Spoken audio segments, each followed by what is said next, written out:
ဒီစာရွက်ကိုအမအကုန်ပြင်ခဲ့တာပါနော်အဲ့ဒါကိုလေပြန်မေးလိုက်အောင်ညီမလေးနော်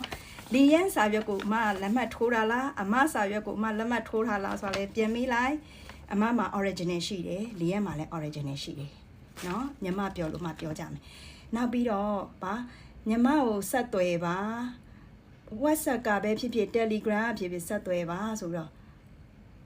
ယတိအကိုဆက်သွယ်တယ်လေယတိကိုဆက်သွယ်တဲ့အချိန်မှာအမဘေးနားမှာရှိတယ်စကလုံးတိုင်းလီယန်ကိုပြောတဲ့စကလုံးတိုင်းညီမကိုပြောတဲ့စကလုံးတိုင်းကိုအမပြောခိုင်းတာပါနော်ပြီးတော့အဲ့မှာညီမကိုအမတို့ဖုန်းအချိန်ချင်းခေါ်ခဲ့တယ်ညီမဖုန်းကင်ခဲ့လား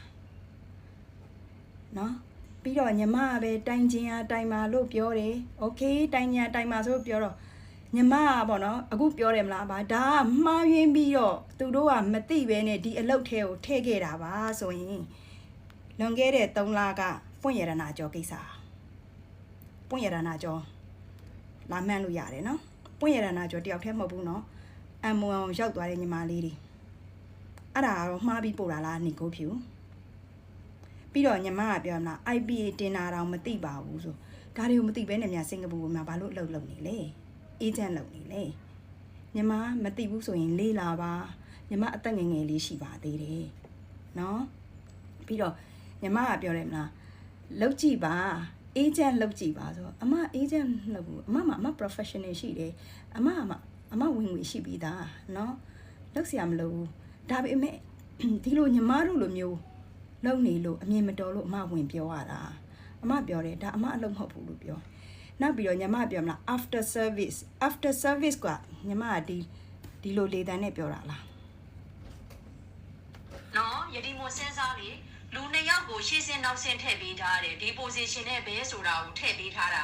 ဒီကောင်မလေးကျတော့စပါးကိုလုံးဝမလုံးရဘဲနဲ့ recession တည်တံ့ထိုင်ရတယ်ဆိုတာစဉ်းစားကြည့်ကြည့်အဲ့ဆိုရင်အခွင့်အရေးရှိတာကယတိမွန်ကအခွင့်အရေးရှိတာလူတစ်မလို့ငယ်လေးလေးနဲ့လှနဲ့လှလေးပါအခွင့်အရေးရှိတာကိုယတိမွန်ဘာဖြစ်လို့စပါးကိုသွားထည့်တာလဲ